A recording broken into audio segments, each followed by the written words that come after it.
Hopefully everything is testing well. I'm double checking everything, but I just want to make sure. I think it should be. I don't even know if I'm live right now. I think I am. Yeah, I think I am.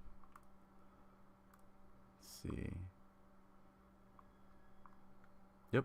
Okay. Perfect. Yeah, I am live. Just want to make sure. Okay, so I'm talking there. Hey, how's it going? Blue. Hope I'm pronouncing that correctly. Thank you for dropping in. I'm literally doing some tests right now. I'm glad that you can hear me, so that means the microphone is working well. So I was thinking that I'd like to start making some more content. My only issue is I'm not sure what I really want to make content on, and I'd like it to be a little bit more entertaining, possibly do something that's not done too frequently, but I couldn't really come up with anything that isn't already being done in the ExJW space. So I'm just kind of just trying something out, which this is the 2022 convention Sunday morning part 1. It's an hour and 44 minutes long. I don't even know if I really want to watch this whole thing, but I was thinking about watching just like pieces of it and just skimming through it and just commentating on it and seeing how everyone kind of reacts to it. If they react positively to it, then I'll make more videos like this, but if not, then I'll just find something else to do. But I guess I could just take the time to do like a quick update, and this could be a somewhat semi-update video. I did do one 2 weeks ago, and on that video I think I talked about mostly what was going on for that huge amount of time that I didn't post anything. But right now I did end up leaving my job, so I don't really work there on Sundays anymore, which opens up a whole bunch of free time to kind of use that for whatever else I want to do. So I could actually make more videos now. Excuse me, I'm drinking some water.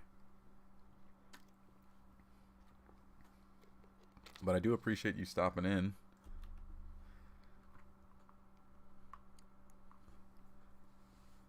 But that just goes back to what I was saying earlier, that I don't really know what to make content about. I could just focus on the conventions and maybe some videos that they make, comment on that. But truthfully, there isn't too much to comment on. I feel like they everyone else kind of covers over it pretty well, all the other people who are making videos about it, so another person doing it is just kind of redundant. But I guess we'll see. Well, let's just go ahead and watch, I guess, a little bit of this and see how this goes. If more people drop in, then we'll continue doing this.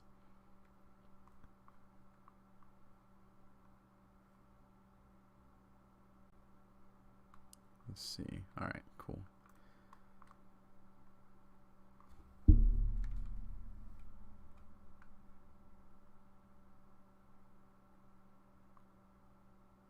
Just make another tab here.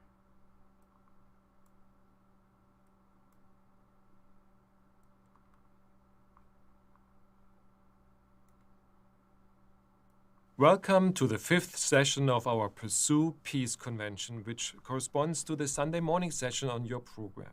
Hopefully everyone else Our can hear music that. video presentation is about to begin. As you watch, please notice how pursuing peace with God brings great happiness. Please enjoy the presentation. Hey Greasy, how's it going? Hopefully everyone else that's kind of hopping in gives me a little shout just to let me know that everything's working very well. So I was kind of going over a little bit what I was gonna, I guess, focus on with this video, which I'm trying to just see about making some content on just random things. I was explaining it earlier to Blue, and I didn't want to make redundant videos, so I'm trying to just see what works. If people enjoy the content I put out for, I guess, this and just commentating on it, then I'll continue doing it. But if not, then I'll find something else. But I'm glad to hear that everything's working well. Very good to hear. I kind of want to skip a little bit forward. This is pretty nostalgic seeing this. I haven't seen these videos in a long time. But I remember being at a convention, you always watch these videos in the beginning, and it's just like, what do they call them? Before you sit down. My voice is low compared to the music. Oh, let me see if I can turn the music down. Or rather, I'll turn this down. Hold up.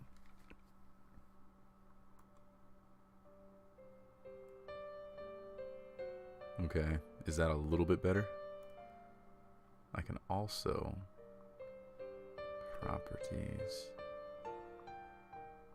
See if I can increase the amount.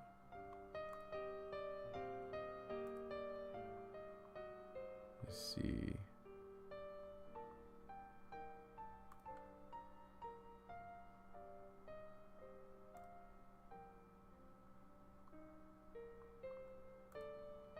That's great. Okay. I can actually increase the gain a little bit. So you guys. Okay. Nice voice. Okay, great. Thank you.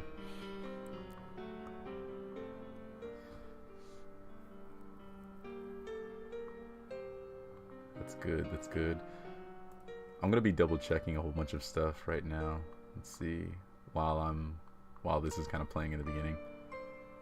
Let's see. Alright. Okay. That actually seems to be doing pretty well. So what was I saying? Oh, this is like the beginning videos before you actually sit down. That's what it is.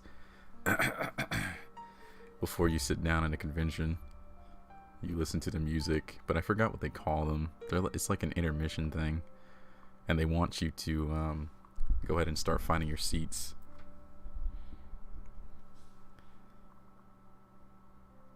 Do I think after being PMO, you eventually have to fully leave? Oh, yeah, I think so. That might be a good topic for a video. But yeah, I definitely think so. Because it's a little difficult to keep being PMO. After you kind of leave, it's almost like eventually people are going to know. So it's almost like you kind of have to say something or put in a letter, or, you know, they find out. So there's not much you can really do about it. I think eventually you have to be POMO, but you can elongate that time as much as you want. It kind of depends on you more so than anything, because if you move away, there's not much anybody can really find out. You're kind of just by yourself, so whatever you do is just up to you.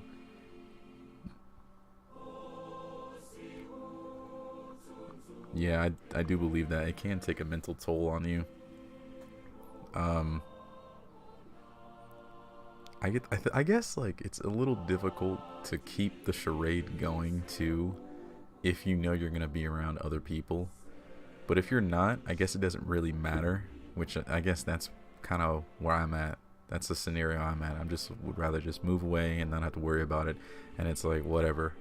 I'm not around anybody that I know, so okay. It's not a big deal. But if you're around the same area, then yeah, I can see it being a very huge mental strain on you. Having to constantly look over your shoulder and whatever else. Because that gets old really fast. And that's kind of why I think in some of the videos I made, I was always an advocate for getting a college education or a trade, and then trying to generate some type of income so you can stand on your own 2 feet and then be able to move anywhere you want to, or try to find a new home. Because it's really hard if you're around the same people that you've grown up with. Okay. If you have any questions, definitely feel free to ask. I think it'd be really cool to have this like back and forth conversation with everybody in a live setting.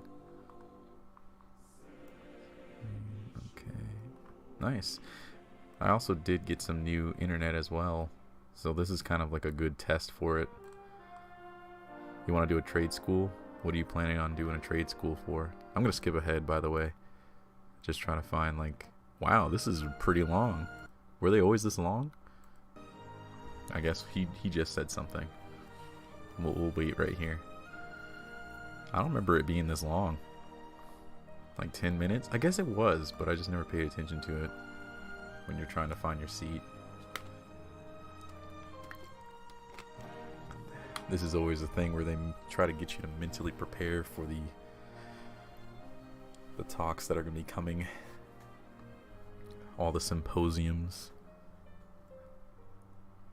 Man, people don't use their Bibles like that anymore.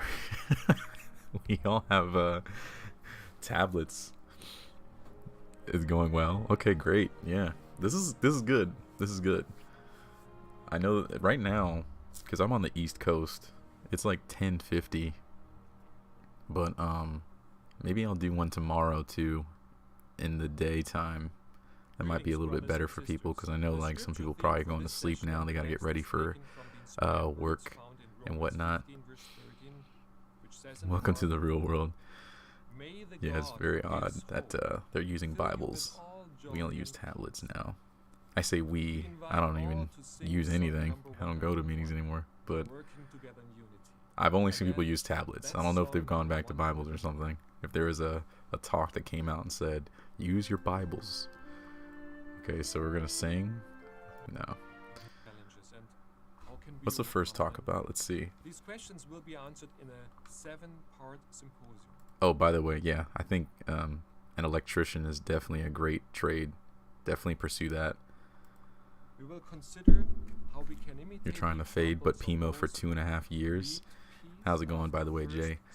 Yeah, I commend everybody that's trying to do a fade. It's not easy. Definitely not easy, especially if your entire foundation was involved in organization. Not an easy thing to do. Everybody who does it is a lot stronger than they think. Can you imagine losing everybody, pretty much? And then you can't rely on the people that you once did. It's not an easy thing to do. For example, at Proverbs chapter 13, verse 20, we're told that I also don't really want to listen to all these talks. I'll listen to the brief beginning parts of it and try to comment on it. But you guys let me know if this is even entertaining to you. Likely you have Bible principles that you live by as well. When I officially leave, I'm going to go out guns blazing and not even turn in a letter. Yeah, I don't know. I haven't really... I feel like I keep flip-flopping between what I'm going to do. Let's find out what it is. Let me actually pay attention to what he's saying here so I can comment on the video.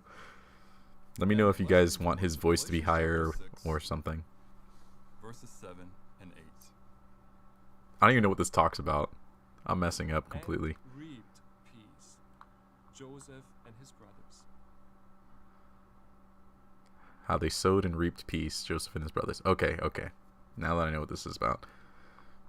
I do have something to say about that, though. Like, I've heard about this story so many times. Outrageously, like, tons of times. And one of the things that they love to do is just repeat the same stories over and over and over again, ad nauseum. And it's a little disappointing because there's so many other scriptures that they can focus on, but they continue to focus on only certain ones. And it's almost like, shouldn't the rest of the Bible also be kind of incorporated in the teachings? We're completely forgetting like a whole bunch of other scriptures, but you only focus on these. And I mean, how much more information can you pry out of all these stories that you've already kind of talked about for years, decades even? Not just at conventions, but even in the Watchtower and Wake. It's how do you do that? They're good at taking a ton of or a little bit of information and just dragging that out. I would not be able to do that. I'm horrible at doing that. I'm very succinct and to the point. So Dragging out information is not something I do, but they're masters at it. The Bible contains many fundamental principles that a Christian can use every day to guide his life. For example, at Proverbs chapter 13, verse 20, we're told that if we walk with wise persons, we will become wise. Proverbs 28:20 states that if we're faithful, we will receive many blessings. Likely you have Bible principles that you live by as well. However, as it pertains to pursuing peace, there is one essential principle that must be followed. Oh, what is it? Let's find out what it is. Turn with me, please, to Galatians chapter 6. Going in the Bible. And let's read the words of Galatians chapter 6, verses 7 and 8. Here we read, "Do not be misled. God is not one to be mocked. For whatever a person is sowing, this he will also reap. Because the one sowing with a view to his flesh will reap corruption from his flesh. But the one sowing with a view to the Spirit will reap everlasting life from the Spirit." Man, I don't know how I used to listen to these talks. We reap what we sow. You know, it's not even that bad because this is a video. He knows that he must plant what he hopes to reap. Imagine actually being in a convention center. Like, okay, imagine with me here. Now I'm a speaker. I can use all their little tricks also. I mean, I used to listen to them talk for hours on end. Imagine with me that you're sitting in a convention center and there's tons and tons of people just sitting there listening to you. The lights, they're beaming. It's kind of cold if you're sitting at the top a little bit, and you're slowly just drifting to sleep, because that's exactly what would be happening if I was listening to this guy talk. And there's slight reverberations and echoes in the convention center. That is exactly what it's like to be listening to these talks at a convention center. I can't believe it, man. Back in the day, just listening to these talks for hours. It's literal hours. Yeah, the only time I enjoyed it was listening to the dramas. Like, the dramas were great. You know, there was either... I wish they should actually bring back the old dramas. Like, the ones that actually had people, where they had to put the set on really quick, and I thought that was great. I felt like that was the coolest part. Now they have actors, which the actors aren't really, you know, they're not really good actors. They're trying. Some of them do pretty well, and they seem to always get the same people over and over again. I feel like they keep asking the same people over and over again because they're like the only decent people they can find to act. But I like the old dramas. And if you've been in the truth or were in the organization for however many years, you would know what old dramas were. The ones where they had the set that they had to put up and actually had people dressing up in front of you. Was a live performance. That was the coolest one, in my personal opinion. So long, so boring. Wonder what JWs will think of all the literature and talks right now 100 years from now. Man, I don't know. They probably will change everything again. If you go back 100 years and read their literature, it's like, wow, this is very different from what we were learning when we were in. Yeah, those old dramas, man. They were definitely the best. All right, I guess we'll get back into this. One thing I also want to touch on, too, is I think I have to constantly interject and say something. But, like, I guess the way that YouTube has their fair use thing, I have to comment on stuff every minute or 2 minutes. I'm not sure exactly how it works, but if I'm not saying something, I can be held accountable for that with this video, and then I get a little copyright strike or something. And I know that the organization actually goes on YouTube and copyrights videos like this. They do that a lot because I've seen it with other channels, so I had to be kind of careful about that. You remember 4-day conventions? I actually, I don't remember 4-day conventions. I've only had 3 days when I was in. 3 days was the max, and that was a little too much in my personal opinion. It was annoying, like being in school. That was the hardest part. Also, if you didn't have that much money, that whole situation just sucked. Like, if you didn't have money and your convention center was like a good 3 hours away, and you had to travel all that way and then get a hotel. Sometimes the hotels were very, very horrible. Like, they're bad. And having to pay all that money for 3 days doing something that's truthfully, you're not getting any new information. The only difference is now, well, you're gonna see the drama up close, and then maybe they might have a new release. That was like literally the biggest thing. Every single year they always had a release. Oh, let's go ahead and release something. But that's about it, man. I remember having leave in the afternoon on Thursdays to get to the hotel at Thursday night, going to sleep, waking up early for Friday morning convention the first day, going through all that, then Saturday, then Sunday, then coming back. I hated it because I knew on Monday, sometimes I think I had to go to school, or I had to do something else on Monday. So I lost like basically Thursday through Monday because I couldn't do anything else. I had to do that. Of course, it was only like one weekend out of the year, but still, it was just annoying. You're 44, baptized for 30 years. Wow. Man, did you ever make it to like elder, ministerial servant or something? I never made it to ministerial servant. I was very close, but then I guess I just didn't show up for Saturday witnessing enough. That was legitimately the reason why. I hated waking up early on Saturdays to go knock on people's doors, which was the weird thing. I didn't mind talking to people, but I just didn't like going to random people's doors and try to convince them that, hey, maybe you should read your Bible. And the worst part is we see them like the other week or something because our territory wasn't that large. It just was not enjoyable. Waking up early to go to conventions and walking in the heat was brutal. Oh, I remember that, walking in the heat. Yep, because all of ours were in the summer. Our big conventions were in the summer, June, July-ish time. Sometimes it was very, very hot.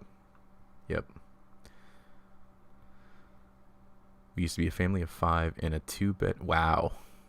3 meetings a week. I remember 3 meetings a week. I was there for that. I remember 3 meetings a week. Ours was on, I want to say Tuesday, Thursday, and Sunday. Way back when. I remember that. That was like over, maybe it was 15 years ago. About 15 years ago or so that I think that we had those. I don't know when they stopped it, but I think I was around, well, I don't want to give out my age or anything, but I was fairly young. And I could imagine having a family of 5 in a 2-bedroom hotel. Yeah, it was not fun. That's ridiculous. But yeah, 3 meetings a week, that really sucked. We had, what was it? So you had regular meetings, for Theocratic Ministry School.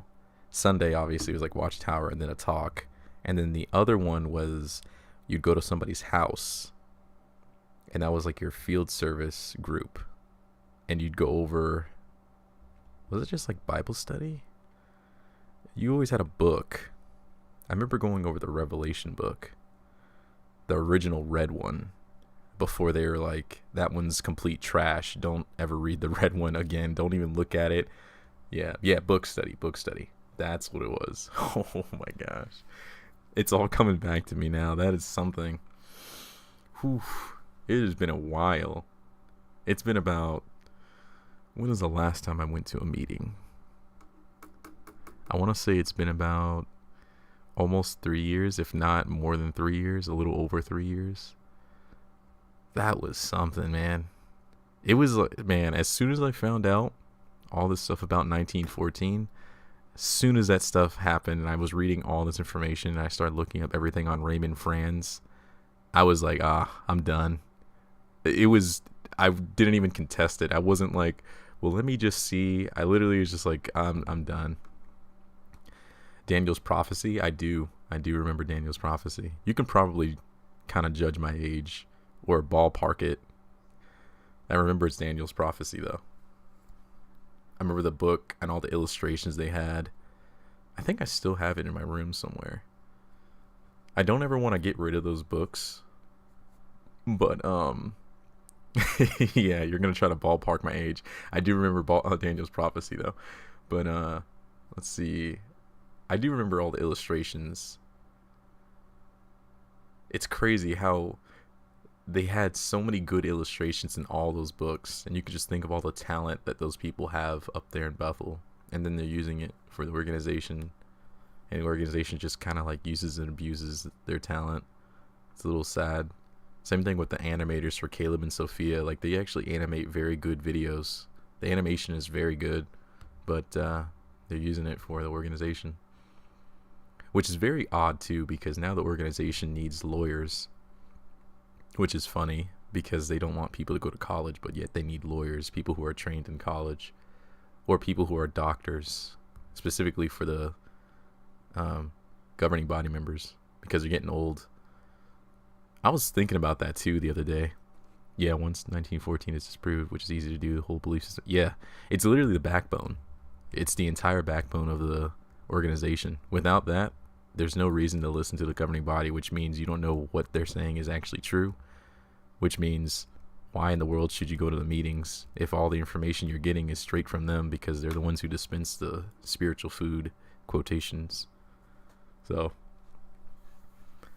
no point in going back there no more. I googled when ancient Jerusalem fell and went down the rabbit hole.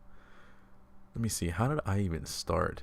I want to say I talked about this in one of the other videos, but I think it was, I started doing some personal study on 1914, and then I looked up something. I think it was in the Watchtower Online Library or something like that, about 1914, and something wasn't adding up with the dates.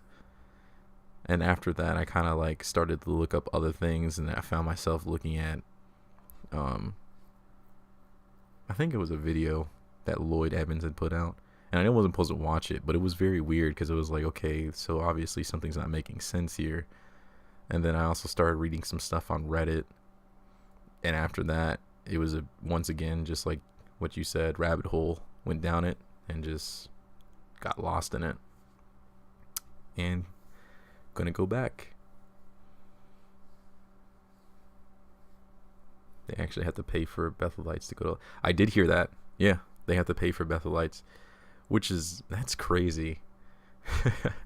And you know the wildest part about it is they're trying to get lawyers specifically because there's so many lawsuits that are coming up against them for all the pedos that they have in the organization. Can I even say that on YouTube? I don't know. Well, the people who try to abuse younger children, I guess I'll just say that. I don't know what words get flagged by YouTube, but that's one of the reasons why they're needing so many lawyers. They need everybody to come in. Hear people say CSA. Yeah, that's a better way to put it. Yeah. Yep. All those CSA lawsuits coming up. Pretty wild when you think about it. Like, couldn't they just use the Bible to prove that they're not doing anything? Or if everything was fine and dandy and there was nothing untrue, there'd be nothing to hide, then why would they really need lawyers? I mean, they have the best lawyers, so-called, which could be Jehovah. I would assume. They always say that Jehovah gives them their victories, like in the past when there was a lawsuit. I mean, you think about, what was his name? Rutherford. I mean, he had that victory and then said that they were chosen, and that was supposed to be the indication that they were God's chosen anointed, spokesmen or whatever, the governing body. That's where all that stuff started to originate from. So if God helped them then with their legal issues, why can't he help them now? Hey, Robin, it's good to hear from you too. Thank you guys for stopping in. I really do appreciate it. Oh, yeah, you're absolutely right. A lot of JWs don't even know the cases are going on. And if you tell them, they won't listen to you. Yep, brother fraud. Their Jehovah is not the Most High. Yeah, they don't even know that the cases are going on. I can't tell you how many witnesses I think I've heard say something about the cases, but then they just dismiss them, even if they do hear anything about them. So even if you told them, they wouldn't listen. It kind of sucks, because I think a lot of it, there's a ton of reasons as to why they don't want to listen to anybody about anything that is negative about the organization. One of them is like a sunk cost fallacy. Like if you tell somebody who's been in the organization for over 40 years, 40 years of their life that they've dedicated to an organization, Armageddon still has not come yet. It's one of those things where, why would I stop now? Because who knows, in the next year or two, what if it does actually occur and then I made a mistake? So I can't necessarily blame them, but at the same time, it's just not a good situation for anybody.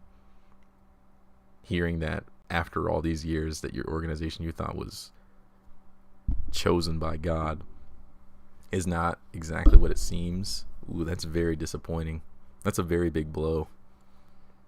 And then also too, if your family and friends, your support structure is in there, you really can't leave. If you're older than like 60 or 70, it's very difficult to leave, especially if your family's in there.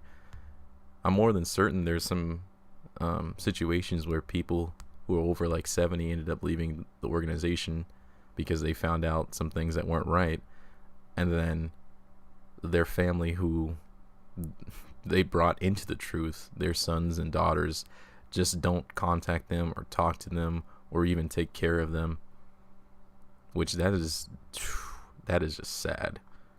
How can you just leave your family members like that just because they're no longer believing in the same organization that you believe in? But man, I've been talking for a minute. Let's go ahead and watch the video, I guess. Let's see what he has to say. Oh, I'm a grandmother, and when I realized how I had given up getting married, my hopes and dreams wasted time. Wow. No, I'm really sorry to hear that. Very, very sorry to hear that. Because I know a lot of people have done something very similar. Yeah, it is really difficult. I think that's one of the things I try to aim for too with the channel, because I know there's a lot of younger people out there that are in a similar situation that I am, and it's best to have somebody there that you kind of don't know to just tell you random things about the organization, and then you get to see what they're going through and how they're handling it, so you don't feel so alone. And two, to create this system where people can get legitimate information from, I think that that's a very important thing. Your daughter is shunning you. Yeah. I haven't actually gotten to the point yet where my family is shunning me, but I do think in the future it's a very high possibility. That's a very good outlook there that you have, Robin. You're refusing them to take the rest of your years. I think that's like the best outlook that you can have on it. Instead of looking back at the years that they kind of took from you, you have all these years ahead of you that you can use towards things that you want to do. Which there's never a cutoff until you kind of put that on yourself. Whenever you want to stop, you stop. But you can just keep going and doing whatever you want to do for all the years up until you're done. I know people that raise kids as JW. They faded, but their adult children are shunning them too. Yeah. I'm trying to think if there's any examples I can think of myself. I'm not sure. Usually it's always the children in my area. It's always the children. They might be like adults and have kids of their own, but their parents are still in the organization, and they're like older parents. We have to live with our honor, all of us ExJWs. Definitely. We still got a lot of time left. Use it the way that you want to use it. I think that was a big thing too, because I knew when I started going to college that there's a lot of things I wanted to do that I would not be able to do if I continued in the organization, which I just got to do something else. I had to find something else to do. I had to move along. I think it worked out for the better. I do feel a little bit more comfortable with myself and a little bit more confident too. Because beforehand, whenever you're in the organization, which I'm sure you guys know, it almost seems like you don't have a lot of confidence in yourself and your abilities because you always relied on another entity to be there, which was Jehovah. They had to give a local needs talk at your hall because of you. Is it because you ended up leaving and your family still was in contact with you? Was that the reason? That actually has happened in my congregation way back. There's a couple parents who still kept in contact and interacted with their children, and I remember they're having a local needs talk on that and saying, what was it? Are we doing what Jehovah wants? We know it's difficult for parents to kind of leave their children, but if Jehovah says that we have to push them aside, for lack of whatever words that they used, to do the right thing, and then they want to come back, then we have to do just that. The people I'm talking about lived during 1975. Wow.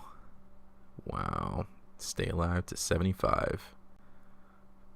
That's a big deal too. Like, they put a couple dates out there saying that Armageddon was going to come, and I can only imagine how all those people felt when nothing happened those years. Also too, even there's videos now that they talk about that, and then they blame it on the people who left and say a lot of people lost their faith because the date came and they put that date on there themselves without us telling them that, and then they ended up leaving and lost their faith in the organization and Jehovah. And it's like, well, you guys did put that out there. You guys put those dates out there. So when those dates didn't come, they left.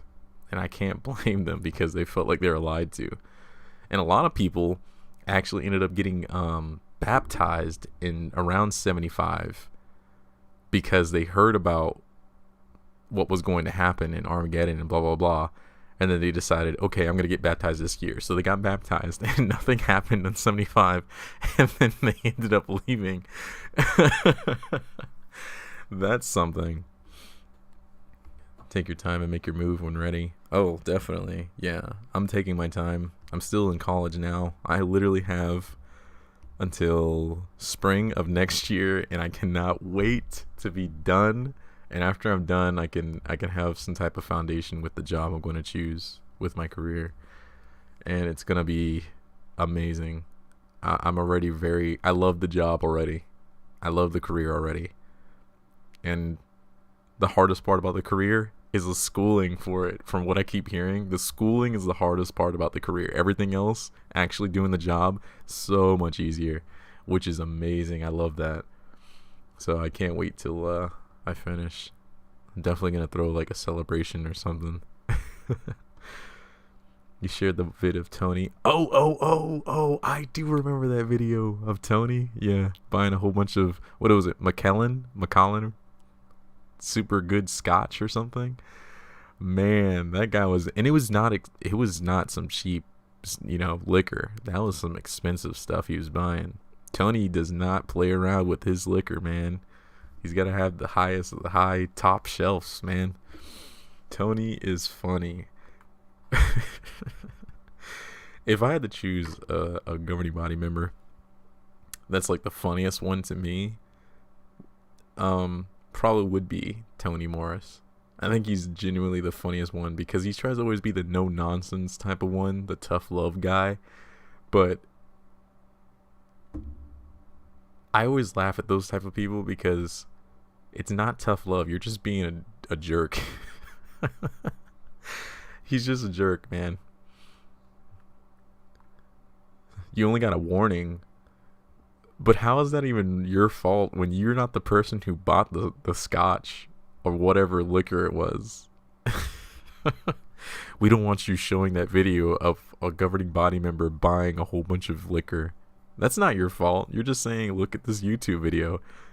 See, this is the issue I have with the organization too. Whenever there's something that's negative about anybody at the top, it's always like, well, why are you spreading this? It's like, it's on YouTube, man. Chill out. I mean, is what they're doing really that bad? Are you guys really that ashamed that he bought some liquor that you can't show this video? Man, they're so fixated on, what's the word I'm looking for? Perception and how people are perceived, that they really don't like those types of things. They hate that. They are still saying this generation will not pass away in 1985 when I got baptized. Good gosh. Plus, where did Tony get the money for liquor? He doesn't have a 9-to-5 like us. So donations, perhaps? Oh, absolutely. You know, he dipped his fat little fingers in the donations and was like, yeah, this will cover that Macallan. This will cover it up. Yeah, they definitely are perpetrating. That's all they do. It's basically just a whole bunch of hypocritical people judging others, perpetrating. That's what it is. I know Tony has those fat little fingers. I know he does. Oh, man. I wonder if Tony's in any of these videos. He's probably in here somewhere. Tony is my favorite. I love to listen to him because he always has something wild to say. And also, too, like, if you guys notice some of his talks, he slurs a lot. He probably drinks some of that Macallan, takes a couple shots in the back before he gets up on stage. He's like one of those life coaches that do these huge conventions and talks up there. He's just like, yeah, all right, let's go, let's do this. Takes a couple shots and then he gets up on the stage and just starts saying whatever comes to his mind. I swear that he does, because he's made a few missteps there. Even when I was in the organization, I've kind of realized that what he's saying is just more of an opinion than anything. You want him to debate you. I think one of the biggest things, I feel like it was a culmination of small things that led to me eventually leaving. But one of the things that he said, and I think it was around the time that we got the silver Bibles, where he got up there and he was like, he was talking to sisters in the organization. He was like, sisters, if you're talking to a brother and if he's over the age of 21 or something and he is not a ministerial servant, then you gotta reevaluate yourself talking to him, because obviously he's probably not trying to do something in the truth. And I was like, hold on a second, where does it say that in the Bible? Immediately as he said that, I was like, this doesn't really sit well with me, because that's just like an opinion. And I know how Jehovah's Witnesses are. If they hear something stupid like that, I mean, they're gonna immediately run with it instead of having any type of critical thinking on the matter. So what he did was set a precedent. If you're a young guy who isn't a ministerial servant and you're not pursuing that, or you're not one and you're over the age of 21, then you're not eligible to be married, is technically what he said. And that's not right. You can't do that. I don't know if there was a whole bunch of there weren't even ministerial servants way back when, but yet people were getting married as long as they were still doing the right thing in God's eyes, right? That's what I thought. Apparently not. Tony Morris's eyes, you got to be the ministerial servant. So, and that was just his opinion. That's when the statue started to show some cracks. That was like the beginning. That was one of the things I do remember him saying, and I was like, dude, I do not approve of that. That's really dumb. The reason Government Body have meeting every Wednesday is to watch apostate YouTube videos. They have meetings every Wednesday? I'm not aware of this. This is news to me. I'm actually interested. What else do you have to say on this? Whoa. They have a meeting. They have meetings every Wednesday. That's new to me. What do you know, Jay? I did not know that. Is that a joke or like, are you serious? They have meetings every Wednesday. Where'd you get that information at? I'm curious now. You've piqued my interest. I didn't know that they did that. But if they're watching like, oh man, I can only imagine Tony Morris and flipping, what is his name? The dude with a huge mouth. Brothers and sisters, we're gathered together today to talk about, what is his name? You guys know what I'm talking about. Oh, what is that guy's name? I'm horrible. I don't remember his name. Yep. Stephen Lett. That's his name. Yep. The big mouth dude. That guy. I can only imagine him and Tony just gathering around on a computer and watching my videos. That'd be something. Hilarious to see a video with Uncle Tony drinking and cursing at all the apostates. Man, I would pay to see that. I can see Tony. You know, Tony used to be in what's it called? The army or something. One of the branches of military. Which is why I guess the structure of the organization fits so well with him, because he's used to that kind of totalitarianism type structure, I guess. He loves it. He thrives off of it. Which also shows why he doesn't like people questioning him too. Yep, he fought in Nam. It's crazy. It's really dumb too. Like if you think about it, the guy did all his service, went to war, all this stuff, came back, and then he found Jehovah's Witnesses, right? Started to go through, ministerial elder, because he had to start from somewhere. It's not like you just immediately go to governing body. And then beat everybody else that was probably younger than him and stayed back and was actually preaching the entire time. People that genuinely were like elders for a while. That were probably also anointed, but he beat all those people and made it up to the straight top and became a governing body member. Like, that's amazing to do something like that.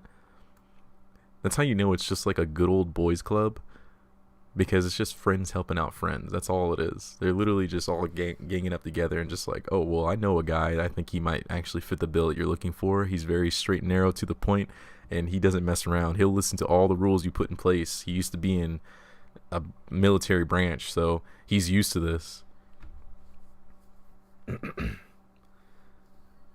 He was a low level. Oh yeah, Black Brothers in leadership. Oh, for sure. They have Anderson.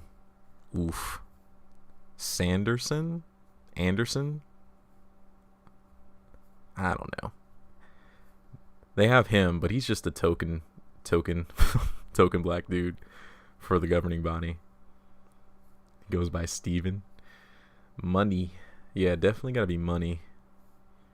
It's just very weird. That kind of stuff doesn't fly with me. Because I know that there are other people that were like elders that were anointed that could have probably taken the spot of governing body, but for whatever reason, Tony made it up all the way to the top. Same thing with Rutherford. Like, nobody liked Rutherford. All the other people that were on the board did not like Rutherford. Rutherford didn't even like Russell. And yet somehow he ended up becoming the president. How do you do that when nobody even likes you? It's just so goofy. Weird. And the guy was just ruling with an iron fist back in the day. All these guys have some weird things about them too. Now I don't know if it's exactly true or not, but I do remember them saying that he had like a woman that always like stayed by his side that wasn't his wife, and she was always there. She was like his nurse or something like that, and she was younger than he was, but she was like always there, more so than his wife, and she would travel with him and stuff everywhere. And it was just like, why do you have a mistress and everybody knows it, but nobody says anything about it? It's just very weird stuff. If you read like Raymond Franz's book, you find out a whole bunch of weird stuff. Mysterious deaths. That's new. So they meet on Wednesdays. At least they claim to. That's public record. Yeah. So it is true. Huh. Mysterious deaths. I don't know anything about mysterious deaths. Now I don't claim to, like, I guess, verify all of the JW conspiracy theories, but I'm interested in hearing them. Because I know there's some of them out there that are a little too wild. I heard a few and I'm like, ooh, that one just seems a little extreme to me. Don't think that one's true. Some of the stuff that has to do with, like, well, I mean, you can find some of the channels. I'm not even going to say it. You guys know what I'm talking about. I want to put it past them, but at the same time, I'm just like, I don't know. I'm going to need some more information on that one. But I guess we can go ahead and play this video. It's been about 30 minutes. He also knows that he will not reap fruitage right away, but he trusts that results will come in due time. JW History on YouTube. Similar with the quality I'll of check peace. it out. The only way for us to reap peace I'll follow him right now. is to sow it. And as we put in the work to achieve it, we trust that in due time, we will reap the benefits. I actually don't remember any of the articles In and this stuff like that. symposium, Well, we I do remember focus some on of them that they talked about that. I do remember some of them, but it wasn't as bad as it was, like, way back in the day. Way back in the day, it was very bad. They even had some, like, articles that were pretty racist too, from what I remember, from the stuff I read at least. Very devilish. Yeah, these guys they're insane.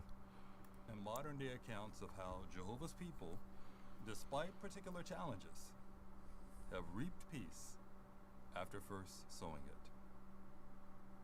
Now, one particular challenge to gaining peace is problems within the family. Because of imperfection, it's not uncommon to have disagreements. Let me actually look up JW History right now. Time to time. And family members may hurt one another in various ways.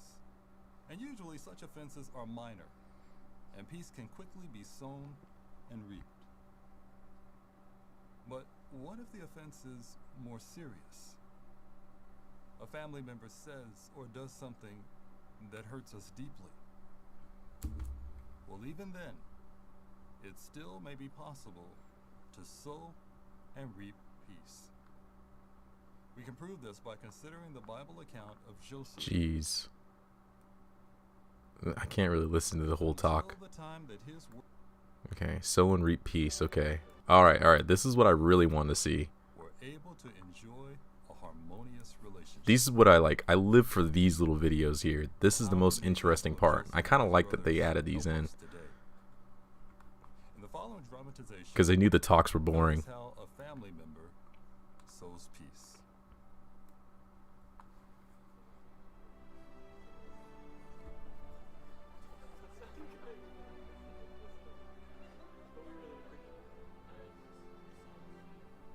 And every morning, and I mean every morning, there's Jeremy singing at the top of his lungs. Okay, I wasn't the only one. No, but you were the loudest.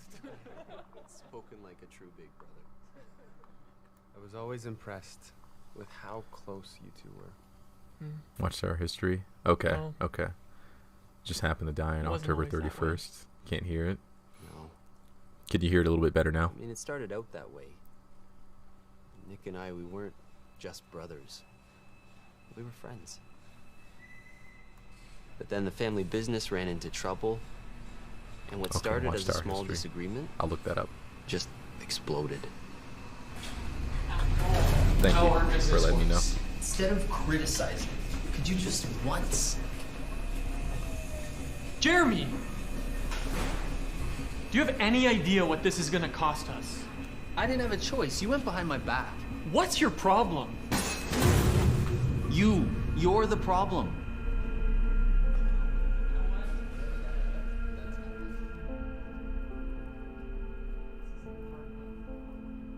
We tried to work it out. But things just got worse.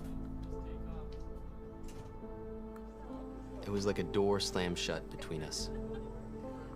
On the outside, I acted like everything was fine. But inside, I couldn't let it go. Man. He was upset. I felt like a total hypocrite.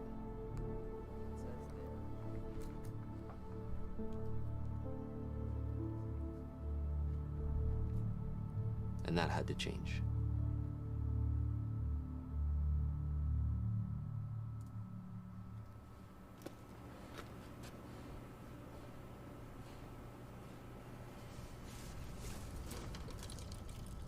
I needed a lot of help from Jehovah to let go, to move on, and make things right with Nick. It took a long time for the wounds to heal. And for us to trust each other the way we used to.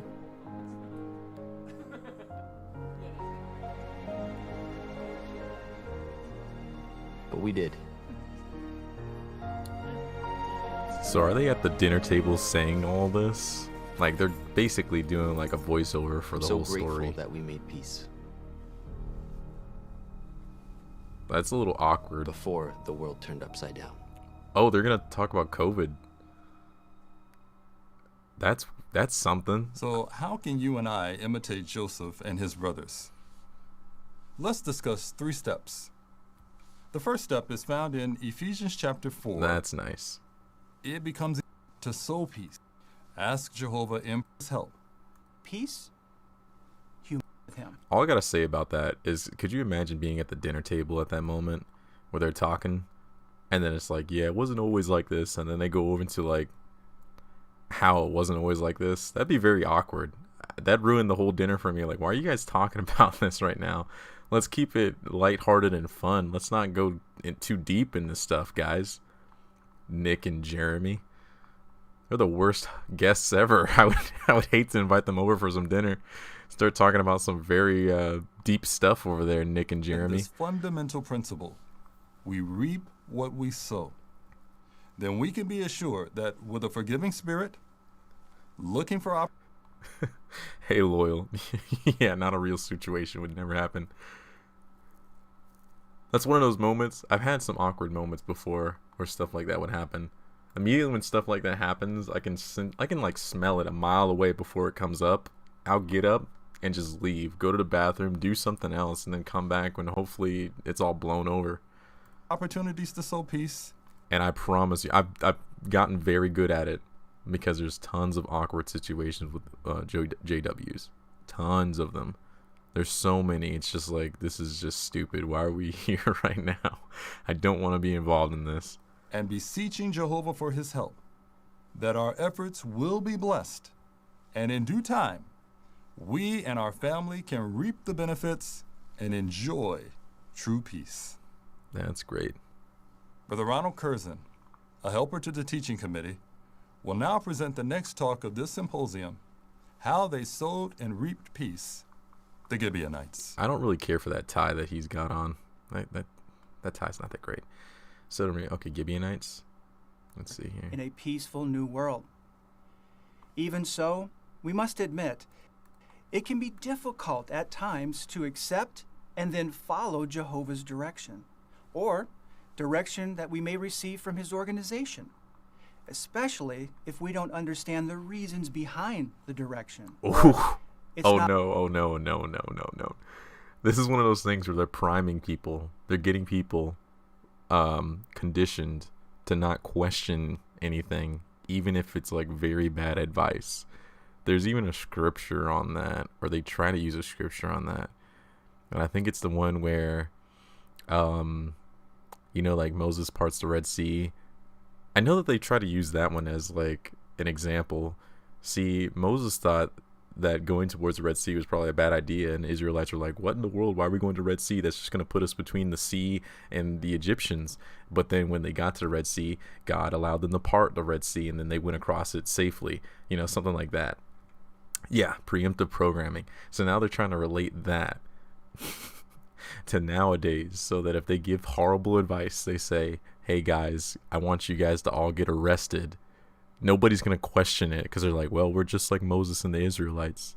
Yeah, getting people ready to be sacrificed. That's exactly what this is. This is literally evil. It's literally evil. Exactly what they're doing. Oh my gosh, man. They're priming people for it. They're conditioning people for it. I literally, that's some evil stuff. That's what I'm saying. People are about to start drinking some red Kool-Aid. Now I don't know if they can do it like that. Like I think that'd be too extreme, and a lot of people wouldn't do that. But in a illustrative way, yes, they are technically doing that. Yes, definitely in an illustrative way, they're doing that. They can't go that far, because there's gonna be some people who are gonna be like, whoa, whoa, whoa, whoa, whoa. Let's not do that. Not what we might prefer.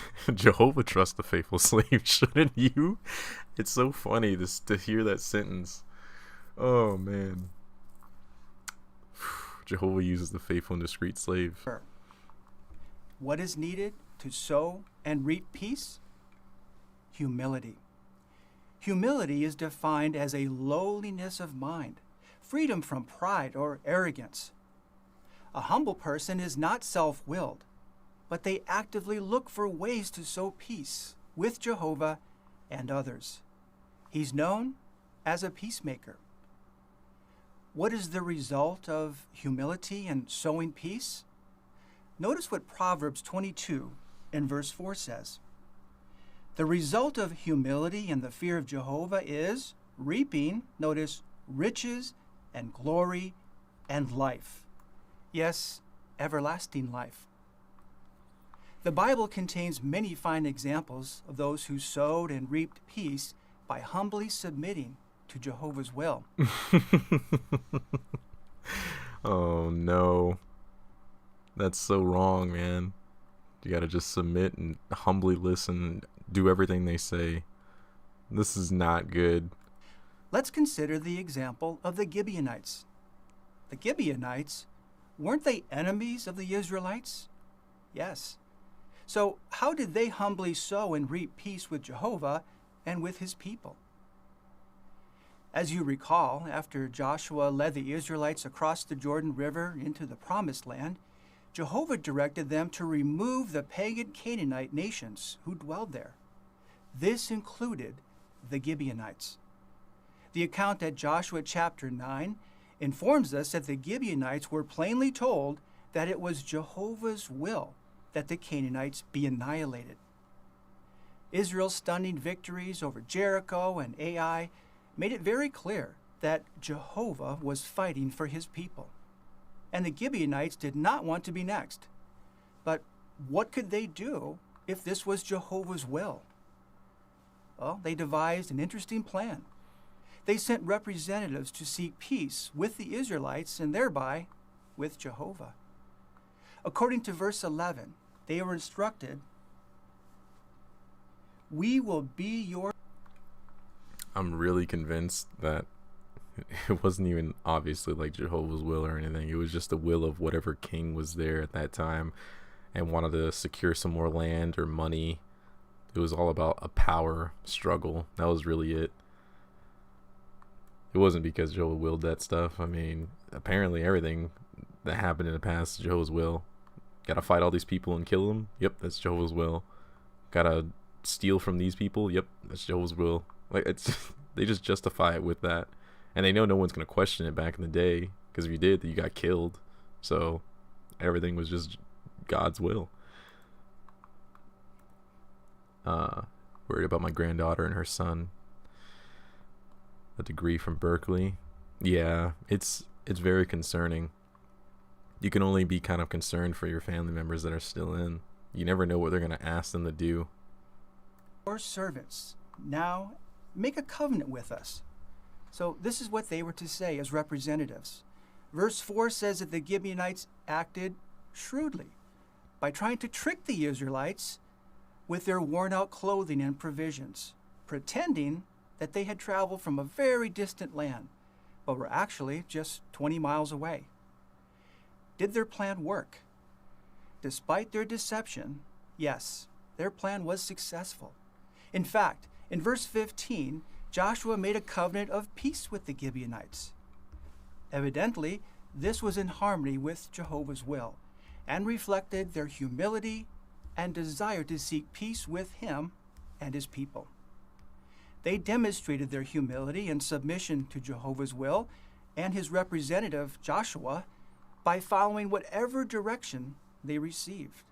In fact, notice the direction in verse 27. It says, Joshua made them gatherers of wood and drawers of water for the assembly and for Jehovah's altar. So basically, they just got like a whole bunch more people to work for them. That's what it is. It really wasn't. Every time they always talk about these old things and like try to justify it with, oh, that's because Jehovah wanted it to be this way. It really just goes back to, well, they just got some more resources or power or whatever. How in the world can you justify that stuff? Especially because you weren't there back in the day. I'm sure if we did do some historical research, you probably would find out that the Gibeonites had to give up a lot of certain resources so that they wouldn't get attacked anymore, just as like a peace offering. Although the Gibeonite men were likely skilled warriors, they were happy and content. Yeah, I'm really sorry to do that you're in that situation, whatever Jay. work they were given to support, especially your when worship. it's with one of your spouse. Humbly following direction, It is a saved their difficult lives situation. and brought them peace. How can we imitate the Gibeonites? By bringing our lives into harmony with Jehovah's will. For some, this may require making big changes, adjusting their thinking, giving up harmful practices, and avoiding bad associates.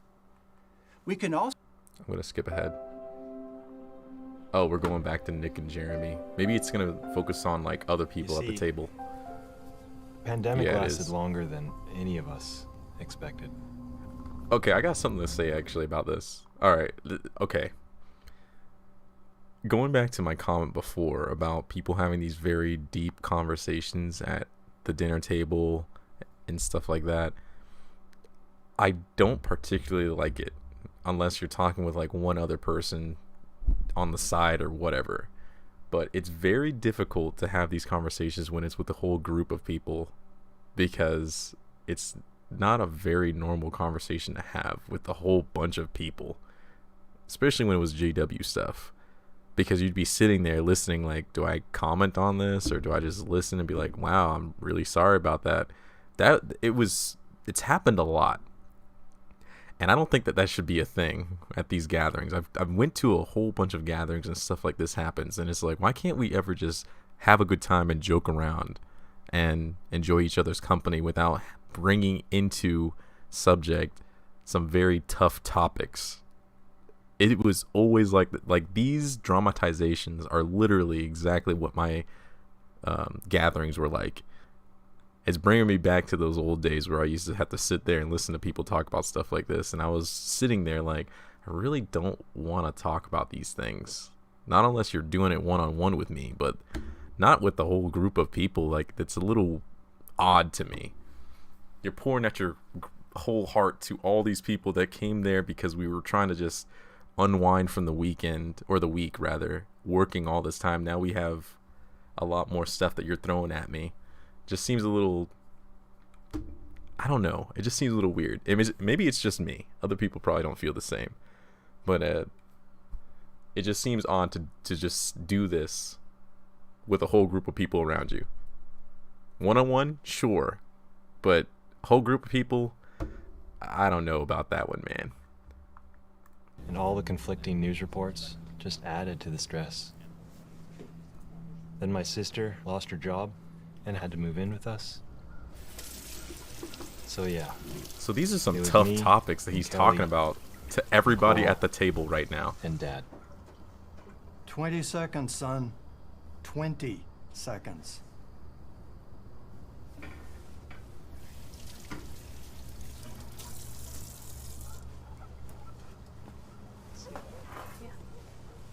Where's your mask? Don't worry. Here. You can use this one. I won't get near anyone. Gary. Listen, nobody at the warehouse is wearing masks. And do you know how many people have actually gotten sick? 0. So far. You saw the last governing body update.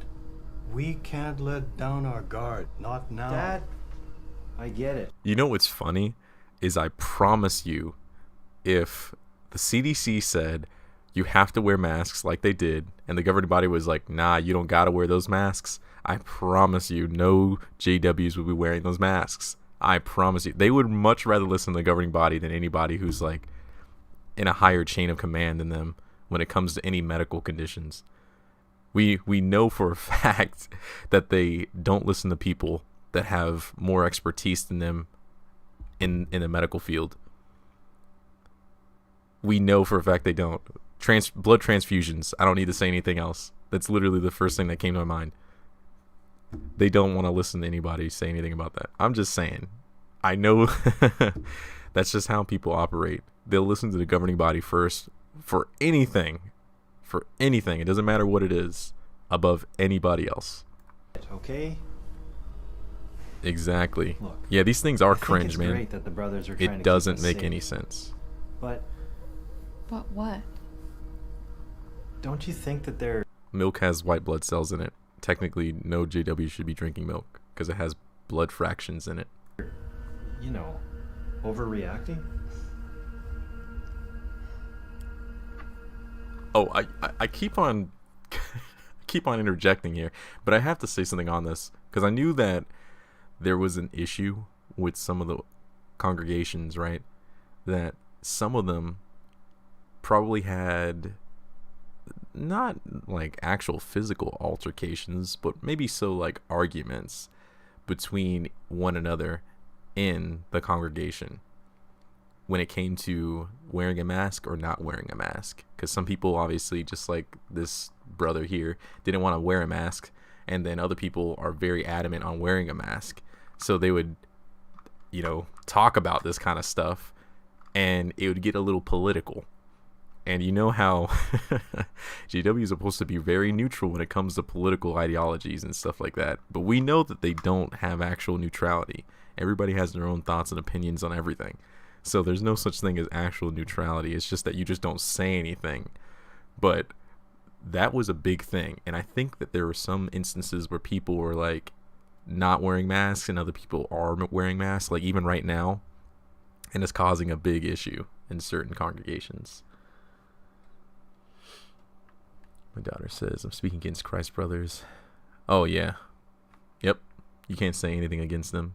Because they literally said they don't read or believe anything that JW don't print, which is wild. Where they think such... That's a good question. Where they think they get their info from. Exactly. Yep. They actually have a lot of their information, which is so funny about the 1914 doctrine. A lot of the information they have on it, all the historical evidence that they try to point to, actually comes from the historians that they don't believe is correct about the 607 date.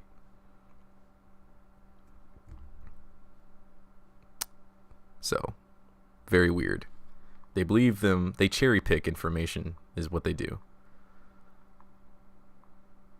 That's exactly what they do. And they'll do that to the end of time. Whatever fits their narrative, that's what they're going to use. And if by some chance in the next, I don't know, 100 years or so, they have to find a new teaching on 1914, they definitely are going to go ahead and switch it over to whatever the historians say is correct, and then just go from there and use whatever mental gymnastics that they can come up with to fit the narrative. That's exactly what they do. Yep, 607, exactly. They just take a couple sentences here, take a couple sentences there. Oh, that sounds very good. Christy Ann did an outstanding video on 607. Let me actually look up. Let me see, Christy Ann.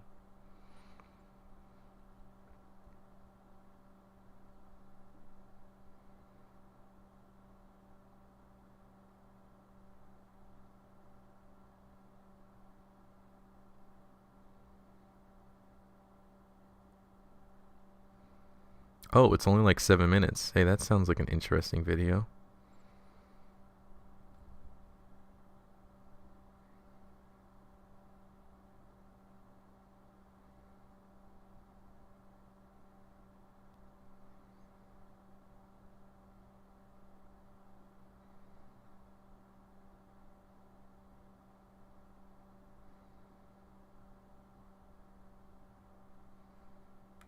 I might have to actually check out this video.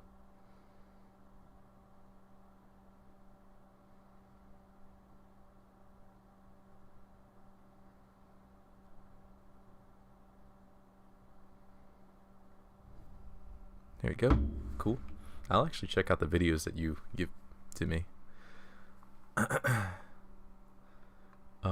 was asking my dad why he didn't leave after 1975 because he was a district overseer. He said he wished he did leave a long time ago, fully out, and he is PI. Yeah.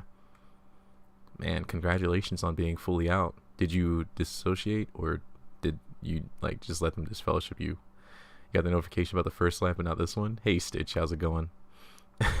No problem. I'm not going to hold you accountable or anything. I'm just glad that people are showing up. Thank you so much, actually, everybody who's showing up. I guess I'll continue doing something like this just so I can interact a little bit more with everybody. This is actually really fun. I'm having a good time. Mr. Potato Head Theology. Yep. Alex Baldwin. What's up? Christy has been making some great videos lately. It's great, the best. He woke up fully when at a convention. They said people are making up 1975 stuff as it hit him hard being called a liar. Yeah, see, that's another thing too. It's all about gaslighting. They literally gaslight you into thinking, no, I didn't say anything like that. Couldn't be. We didn't say anything like that. It was you who misinterpreted what we said. That's not true at all. You're basically calling a whole bunch of people just complete liars. Like you didn't say that. And that's just wrong. It's ridiculous.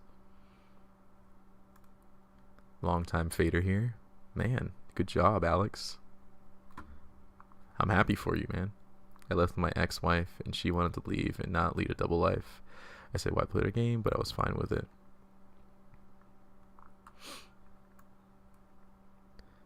Yeah. So you disassociated. Didn't let them separate us for the 3-man meeting. Oh, yeah. That's... you know what's so weird about that? I always hate those meetings. Because I think somebody made a point about this. They said that those meetings that are held in the back, they should probably be held in front of everybody. Just so that it's like a actual fair trial. Like I think there's a scripture about that. That doing those meetings in the back where you're kind of just judged by the elders and whatever else, and they're trying to see if what you did was actually bad or if you've atoned for your making whatever mistake you did. That's not really fair. One, they don't let you record in the talk at all. Like you can't record anything that they say. And then they have the ability to use all these scriptures and prepare and stuff like that. And you don't have anybody on your side to kind of back you up in what you're saying at all. So you're going there by yourself. And it's already nerve-wracking in itself to be with people in the back that you know are going to be judging you for everything that you've done. It's kind of messed up. Not a good situation to be in. That's why I'm trying to avoid that. I don't really want to go in the back room. I don't want to talk to anybody. They said at the end that we could appeal the decision. Oh, yeah, I remember that. I know some people who had the ability to appeal and stuff. 10 years faded. Congratulations, Sitch. Plus the Bible says, lay the matter bare. Yeah, exactly. That's the scripture I was looking for. Got to do that. Because I'm sure if there's a whole bunch of people that were listening in and they heard some of the reasons as to why people left and the person was talking about 1914, ooh, that would cause a ton of problems. But they don't want that. Yeah, record it anyway. If that ever happens, I'm definitely going to record it. If that ever happens. Which I don't think it will. I don't really view them as my elders, so why should I stoop to their game? They're not like they're anything to me. They're not my boss or my overseer, so I don't need to go in there and explain anything to them. I'm just not going to say anything. One circuit overseer, when last visiting our congregation, kept saying, if you want to live forever, you must read the Gospels. Started listening to and reading the book of John, and that's what made me. I'll have loved to say stuff in front of everyone and see how it helps wake up a bit. Old buddy in Victoria, because of these videos and seeing the comments, he was my service overseer and left. Man, that's amazing to see people that you left, or that left along with you. Yeah, they absolutely have no authority. I know there's a couple people that left or are kind of like fading and stuff, and I try to connect with them, but I don't know if they know that I'm fading, and I think that's the hard part, and it's very difficult to explain that to them because I don't know what their headspace is. I would like to talk to them about it, but it's hard. I told the elders all the reasons I stopped attending, and FS, they said, as long as I don't talk to others about it, I'll be okay. Honestly, I couldn't keep my mouth shut because I feel that this is harming people and destroying young people's lives, especially too when they stay in the organization for over 20, 30, 40 years, give their whole life to an organization which they thought they were giving it to God, but that's not the case.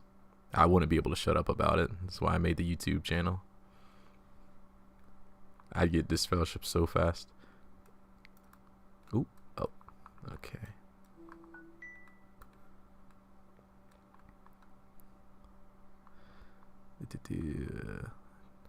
That poor CO is stuck. He's too old to leave. He would be homeless. Yeah, it's always a situation like that.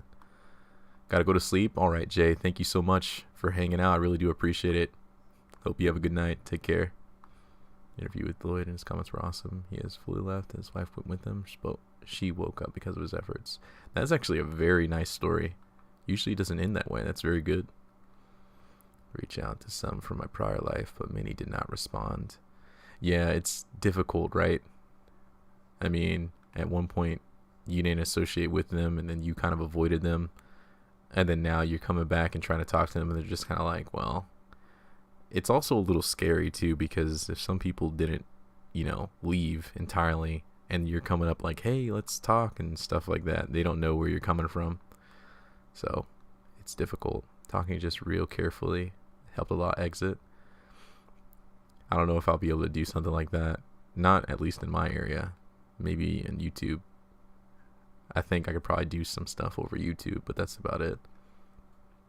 Love how they argued freedom of speech in some of the Supreme Court cases, but will do to others what they did to Alex Baldwin. Yeah. Yep. Found about 12 from Victoria that I was friends with, and they're all loving their life now. They're genuine. That's the cool part, being able to actually reminisce and be like, oh, cool, hey, do you remember this? And I didn't agree with that. I think I would like to do something like that. I think that'd be fun. Be careful, they'll stone you. They'll try. I don't know, I'm pretty fast. They'll have to catch me first. I'm a ghost. I've done very good when it comes to fading. I think in one of my videos beforehand I was talking about how eventually when you're fading, because I know some people who are fading, what they'll try to do, they'll stop going to meetings and they won't go on the field service, and that's kind of like their fade, but they'll still kind of keep in contact with a lot of people that they talk to in the organization. What I've done is completely cut myself off from talking to a lot of the people in the organization. I don't talk to them at all. Like, unless they see me, but even then I don't really even talk to them. I try to be very cordial and very brief, and that's that. So I do very well at my fade, and that's why I think I'm fading so well. There's not many issues. You want to get stoned, just not in a literal sense. Oh, man.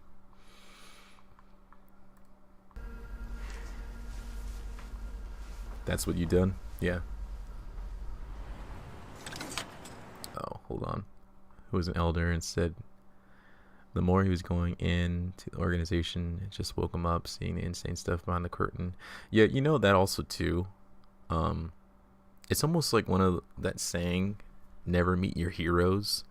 Because when you start actually getting involved and know what's going on behind the scenes and seeing and understanding what the top people are like and how they perform this so-called business, that it's disappointing. You know, I think even Raymond Victor Franz talked about it, where he said that you would think a lot of the governing body members would open up the Bible and start off with prayer when they're about to go over any type of decision they might have to make, but it wasn't biblical. It was more of like a business meeting, and that's how everything was handled. It wasn't handled with the Bible. It wasn't really handled that way. It was all just business. If you read his book, he talks about some of the meetings that he had as a governing body member, and that was kind of shocking to me, because I thought it was more like, oh, you say a prayer, you know, you talk about it from a biblical sense, and you try to come to a good decision or conclusion, or you would just pray about it. Or, you know, you would also think that since they're the faithful and discreet slave, like they have some type of good communication with God. Like, I mean, you don't know what goes on in those meetings. I just thought that, what if they have some type of actual communication with God? You don't know. But no, it's just people making decisions, regular human beings, regular men making decisions. And that's that. Loving the live stream. Your videos are great. I was waking up in 2018. Oh man, thank you. I really do appreciate that. Thank you so much. I'm glad I could help. That was the whole reason for me making the channel. And I want to keep making videos and stuff. Hopefully I can reach some more people. And kind of still be incognito. So this is working out very well. But of course, it wasn't the brothers who had the problem. It was me. A week later, I found out that a friend in our service group was in the hospital with COVID-19. Of course, Timon. Thank you so much for showing up. Really do appreciate it. You guys give me the, I want to say the strength, but I think there's a better word for it, or the drive to continue making the videos. And I know I was having a huge like hiatus there where I didn't make any videos for months, but I'm telling you, man, college was just kicking my butt. There was so much stuff that you had to do, and it was just exhausting coming home. I couldn't make any videos. Plus the way that I make the videos, it's easier to do them in my car, so if I can't make them in my car, then I just don't make any at all. He was young, and he'd been taking all the right precautions. I had really let my guard down. Ooh, Stephen Lett. Now is not the time to slacken our hand when it comes to safety. Don't let your guard down. Don't think the virus can't affect you or your family. I saw how the organization was really trying to protect us, and how much my decisions were affecting others. Once again, he's at a dinner table talking about this. Some really deep conversations. I'm telling you guys, there's just something a little goofy about it. It's just funny to me. Yeah, same here. It's almost like we're all connected in a way. Oh yeah, we definitely are. We're all connected in the same way, you know, that we were connected when we were in the organization. But now it's just not in the organization. We all left. Which I think is the cool thing about it.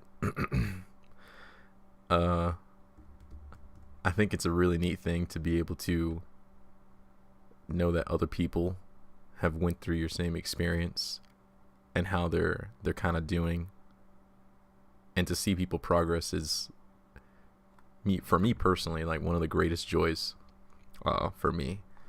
I love to see people succeed. So if I can help other people to get to that point where they succeed and they make the best out of their life, that's like an amazing feeling for me. I love that. You're worried for me? I appreciate it. Thank you very much. Thank you very much. You dislike that guy so much. Legit, my first thought about him when seeing him on video is he's super fake and not genuine. It was put on. Chugging the Kool-Aid even. Yeah, a lot of people, I remember when I was even in, like, they joked on him a little bit. It was more of just lighthearted joking, but you could tell that people were just like, this guy's a little odd. But that's just how he is. And then the crazy thing is, of course, since he's anointed, so-called, you can't question him. You can't make fun of him because God chose him. So there's that. He's one of the 144,000 out of all the people on the entire earth that have been alive before him, but he got chosen. Yep. That guy. It's amazing. Including the people I love the most. As the pandemic dragged on, I learned the importance of being humble and obedient.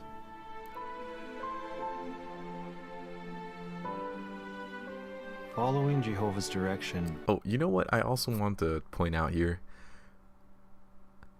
I literally never liked how these dramatizations always had like the perfect setup for their houses. Their houses look so amazingly like set up. They just look like very, very nice houses. But we know that that's not the case, especially in my area where I live. That is not the case for a lot of people that were in the organization. A lot of their houses actually weren't that well put together. And I had like a very large community of people that were poor. And their houses look nothing like this.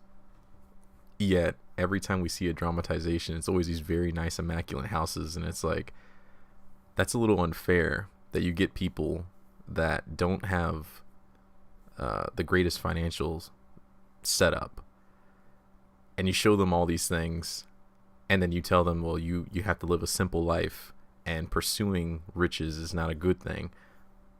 But they have like nothing, and then a lot of the stuff they do have is just not really good. They have to like pursue getting some more money so that they can actually have a better way of living, because the way that they're living right now is not the best. But it's almost looked down upon to try to pursue something that can support, that you can support yourself more with. And it was always annoying to me. I never thought that was fair. It was almost like, well, if you're not getting enough money now, then don't worry about that. Jehovah's going to provide for you regardless. That never sat well with me. Whereas all these other people that had money beforehand, they're good because they already had money. And I've seen the division in the congregations because of that. That was always something that bothered me. Didn't just help us stay safe. It brought us peace.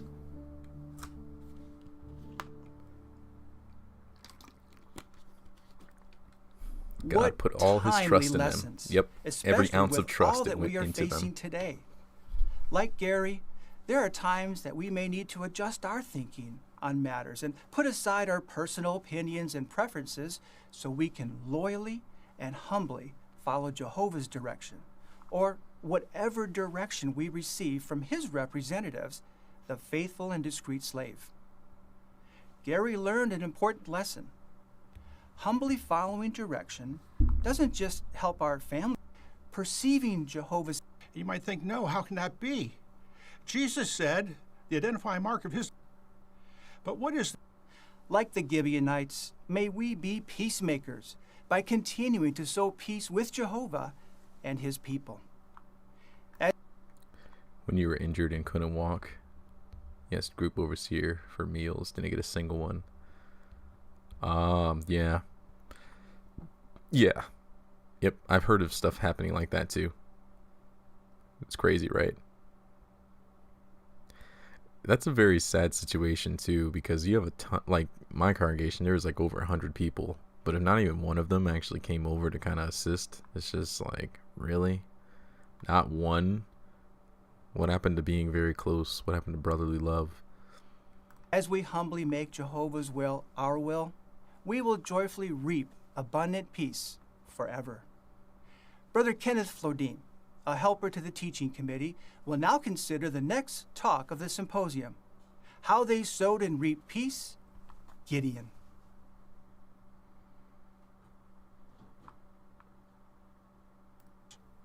A brother or sister may say something to hurt us.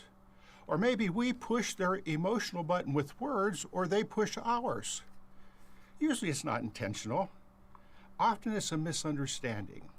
Yeah, especially if you're giving all that to actually hosting events and stuff and still didn't get anything in return, like not even a single meal.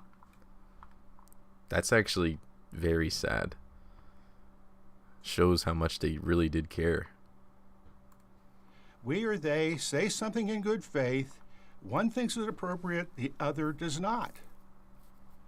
Or possibly what we said or did was perceived in a way that we could not even have imagined. But it happened. And now we must sow peace in order to reap peace. And when we plant seeds, some germinate and they quarrel bitterly with him. Calm down. Now in this case, a need? Okay, let's see. Coordinator of Body of Elders. Tell me I could sit in the back and have my foot up because of injury. Man.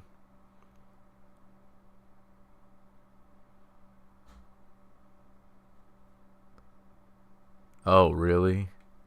That's messed up. You would think they just make an exception. That's ridiculous. What matters more, a chair or your leg? We all know the answer to that. It was his hall, man. He owned that hall, dude. Apparently. And you know how Jehovah's people are. When there's a need, Exactly, Robin. our brothers step up. No, they So even don't. though we had a lot of work to do back then, What this guy said was not we true. always had willing workers. So many workers that some started to feel like they were being overlooked.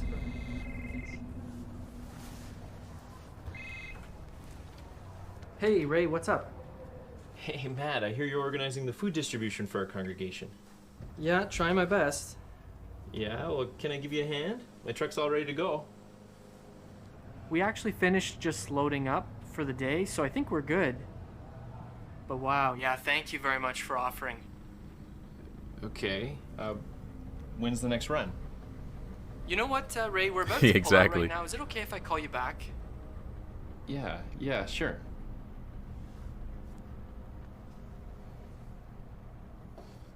Ray was such a hard worker. More than most of us even realized. He put his heart into every assignment. But when I told him we already had all the help we needed, it didn't go the way I hoped. Ray, I think you're muted. So what you're saying is you don't think I'm qualified to help out?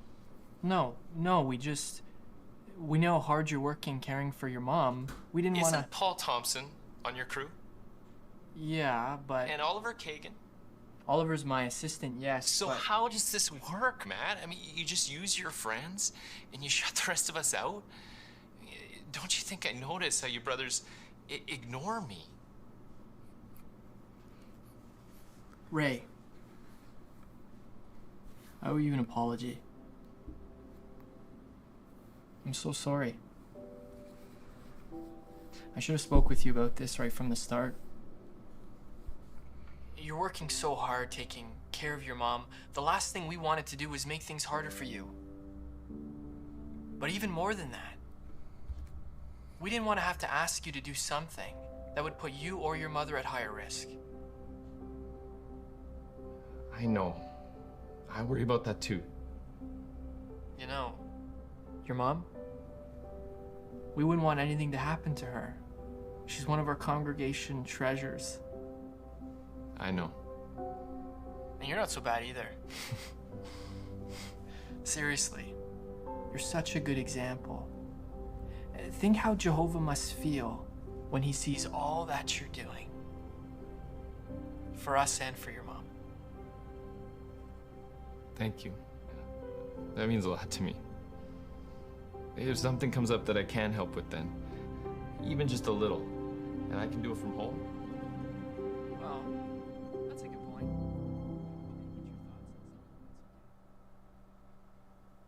two good brothers. But due to imperfection, they were both looking at the exact same situation from two different perspectives. Matt was well-intended in what he did for Ray. He realized he was caring for his ailing mother. He was trying to protect him. But Ray is offended. He even accused Matt of showing favoritism to his friends and ignoring others. Well, how did this calm down? Well, first of all, thankfully, Ray went directly to Matt and expressed his feelings between the two of them alone. Well, what did that allow for a follow-up? So many flashbacks. PTSD engage. Version of events compared to real interactions. Well, Matt very now sorry had the about that. opportunity to fight. You see, with word, he calmed the Ephraimites down. Oh, man. That one was not as interesting. Well, what do we do then? Well, in those situations, the Bible account of Abigail may be helpful. When you get out, find friends who are not just from community center, they're far better. Oh, yeah. Yep. No, I agree. I'm already experiencing that now. Far, far better than the interactions I've had beforehand. It's like a night and day difference. I guess it's one of those things where it's like when you get to choose your friends, it's a different experience. Beforehand, it feels like you couldn't really choose your friends. They're kind of chosen for you. You only have these select group of people that you can hang out with. If you don't want to hang out with them, then, well, too bad. That's all you got. I invite you to turn in your Bibles to 1 Samuel chapter 25. And here we're introduced to Abigail and her husband Nabal. And you notice here in verse 3... That is very awkward and uncomfortable. I love you guys always. I mean, as long as you're still in the truth. Nabal is described as harsh. In verse 25, Abigail describes him as senseless. In verse 17, his own work... You know what? It's like 12 now. 12:20 to be exact. I don't know if I can continue going on. I think I might have to actually stop right here and probably continue tomorrow or something. I'm cringing on the inside because I thought there's a timeline for this friend. Oh yeah, there's always a time limit. Conditional friends. Yeah, it's over. It's past 12. It's time to hit the hay. I do appreciate you guys hanging out though. It was really fun hanging out with Tom, hang out with all you guys and talk with you guys. Gonna try to definitely have some more videos in preparation and also do some more stuff and keep in contact a little bit more. I do have a Twitter, which I think I'm going to try to use that a little bit more. So if you guys want to talk to me, you can find my Twitter on my page. And yeah, I think that's pretty much it. But I thank you guys so much. It was really fun. Glad we all got to chit chat. I'm going to add some more stuff to the stream and probably make it a little bit more, I guess, interactive if I can, and go from there. We're all chill. Yeah, that's how regular people are, even when they're different. Yeah, good to talk with you guys. Timon, Robin, Greasy, thank you so much for stopping by. I do appreciate it. Thank you once again. Hope you guys have a good night.